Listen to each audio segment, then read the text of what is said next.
نحمده ونصلي علی رسوله الکریم۔ ہمارا موضوع توبۃ النصوحہ کے بارے میں۔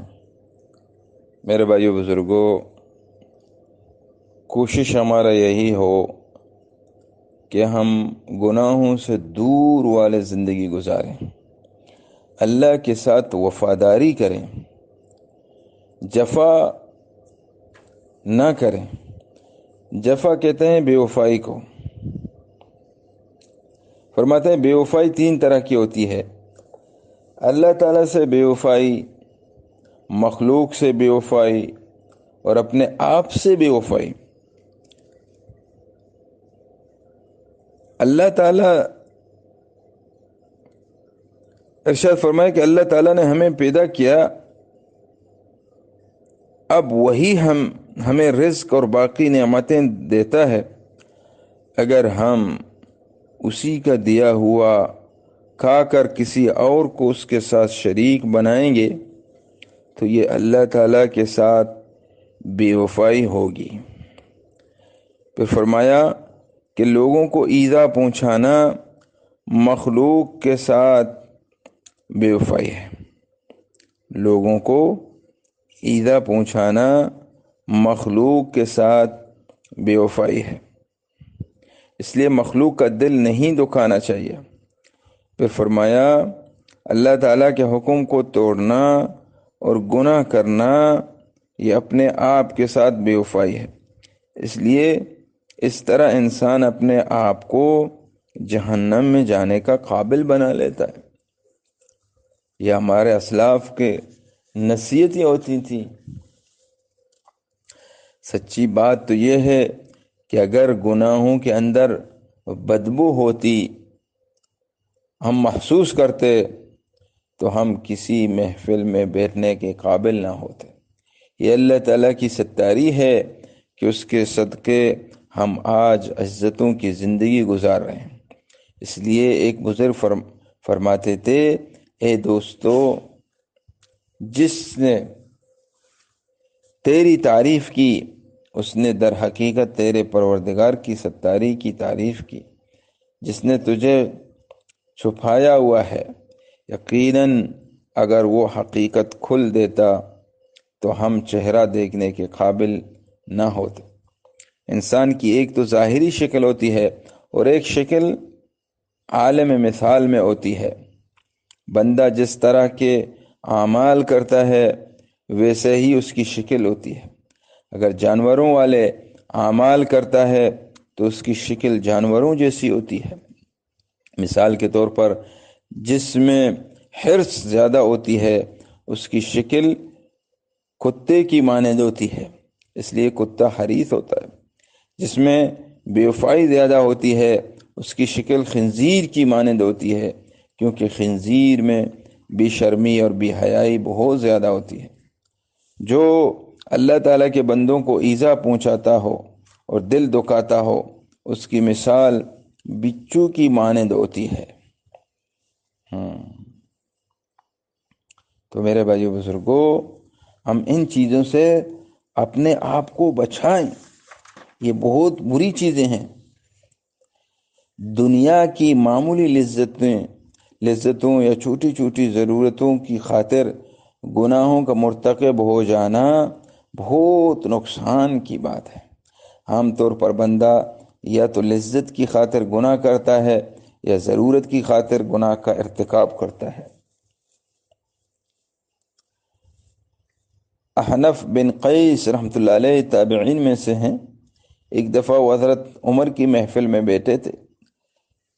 حضرت نے ان سے پوچھا، بتاؤ جاہل کسے کہتے ہیں؟ انہوں نے جواب دیا، حضرت جو بندہ اپنی دنیا کی خاطر اپنی آخرت کو تباہ کر بیٹھے اسے جاہل کہتے ہیں۔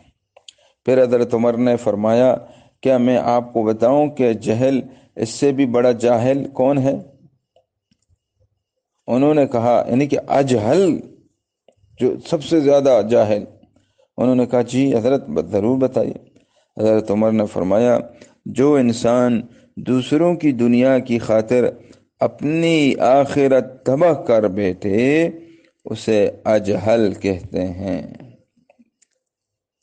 یعنی کہ دوسروں کی خاطر اپنے آخرت کو تباہ کرنا. دوسرے سے مراد اپنے اولاد ہیں، اپنے بھائی ہیں، اپنے اہل عیال ہیں، ان کے لیے اپنے آخرت کو تباہ کر. حرام کما رہا ہے، ہاں بھائی، حرام کے پیسوں سے جائیداد کو بلڈنگ بنا رہا ہے، جائیداد کو بڑھا رہا ہے، اور اتنا بڑھایا اور خود مر گیا. تو کس کے لیے کیا؟ تو سمجھو دوسروں کے لیے اپنے آخرت کو تباہ کیا. حجۃ الوداع کے موقع پر نبی علیہ السلام نے ارشاد فرمایا، المسلم من سلم المسلمون من لسانه ویدہ. مسلمان وہ ہے جس کی زبان اور ہاتھ سے دوسرے مسلمان سلامتی میں ہو. یعنی وہ نہ تو کسی کو زبان سے تکلیف پہنچائے اور نہ ہی ہاتھ سے. عام طور پر تکلیف تو ہاتھ سے پہنچائی جاتی ہے، لیکن یہاں ید کے ساتھ لسان کا بھی تذکرہ.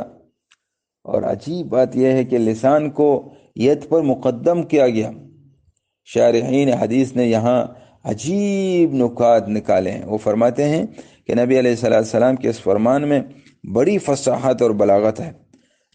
لسان کو ید پر مقدم کرنے میں بڑی گہری اور عمق موجود ہے.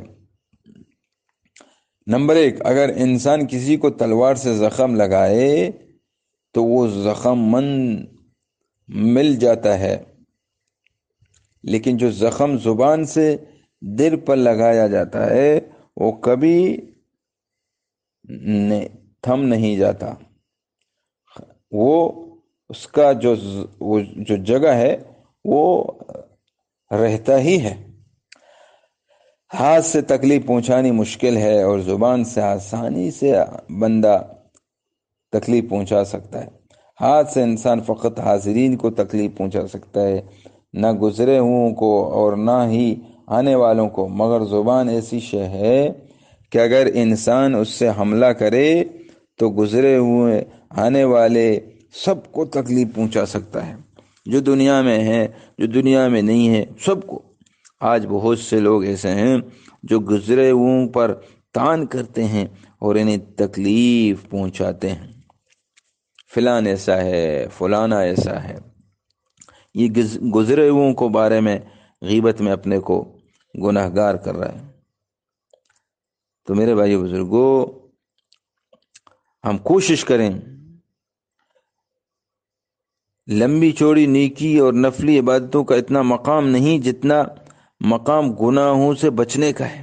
اپنے آپ کو گناہوں سے بچائیں. اس کو ایک مثال سے یوں سمجھیں کہ 2 بندے ہیں، ان میں سے ایک آدمی تو دن رات تسبیح کا کسی بنا ہوا ہے، یعنی کہ تسبیح ہی پڑھتا رہتا ہے، لمبی نفلیں، لمبی عبادتیں، ذکر اذکار، ہاں اور بھی کچھ نیکیاں بھی کرتا رہتا ہے، مگر ساتھ ہی گناہوں کا ارتکاب بھی کر لیتا ہے. نہ آنکھ قابو میں آتی ہے، نہ زبان قابو میں. گویا اگر نیکیاں زیادہ کر رہا ہے تو گناہ بھی زیادہ کر رہا ہے. اس کے مقابل میں ایک دوسرے جو بندہ ہے جو لمبے چوڑے اور درود وظیفہ تو نہیں کرتا مگر کم از کم گناہوں سے بچتا ہے. وہ اس کوشش میں لگا رہتا ہے کہ میرے ہاتھ، پاؤں، دل، دماغ اور میرے جسم کے کسی بھی عضو سے کوئی بھی گناہ سرزد نہ ہو. ہاں، ہمارے مشائخ نے فرمایا کہ گناہوں سے بچنے کی کوشش کرنے والا اس لمبے چوڑے وظیفے کرنے والے سے زیادہ فضیلت رکھتا ہے، کیونکہ لمبے چوڑے درود وظیفہ کرنے والا اوپر سے لا الہ، اندر سے کالی بلا کا مصداق بن چکا ہوتا ہے. گناہوں کے ترک کرنے سے اللہ تعالیٰ کا قرب زیادہ جلدی نصیب ہوتا ہے. ایک بات یاد رکھیں کہ جو شخص اپنے علم اور ارادے سے گناہ کرنا چھوڑ دیتا ہے، اللہ تعالیٰ اس بندے کی دعاؤں کو رد کرنا چھوڑ دیتے ہیں اور ایسے صدیقین میں شامل فرما دیتے ہیں. ایسے گناہ جو بے علمی میں ہو جائے یا بلا ارادے کے ہو جائیں وہ بہت جلدی معاف ہو جاتے ہیں. البتہ نقصان دہ گناہ وہ ہوتا ہے جو سچ مچ سمجھ کر کیا جائے، ہم جیسے ہی گناہ سرزد ہو توبہ میں دیر نہ کی جائے، اس لیے کہ جب کوئی مومن گناہ کرتا ہے تو وہ غفلت کی وجہ سے کرتا ہے، اس وقت اس کی عقل پر پردہ پڑ چکا ہوتا ہے۔ تو میرے بھائی بزرگوں، گناہوں سے نفرت ایمان کا اثر ہے۔ یہ ایمان کا ایک، یعنی کہ گناہوں سے نفرت اگر ہو، جیسے کہ اللہ تعالیٰ فرماتے ہیں وَكَرَّهَ إِلَيْكُمُ الْكُفْرَ وَالْفُسُوقَ وَالْعِصْيَانَ، نفرت ڈال دی تمہارے دل میں کفر، گناہ اور نافرمانی کی، تو جتنا زیادہ ایمان بڑھتا جائے گا اتنی ہی فسق و فجور سے کراہت بڑھتی جائے گی۔ اگر گناہ کر بیٹھے گا تو اس کے لیے اس وقت اس کے اوپر غفلت کا پردہ پڑ گیا ہو۔ اس لیے مومن جب غلبہ حال کی وجہ سے گناہ کر بیٹھتا ہے تو کرنے کے بعد اس کے دل کو بڑا دکھ اور ندامت ہوتی ہے، پھر وہ ہمیشہ اپنے آپ کو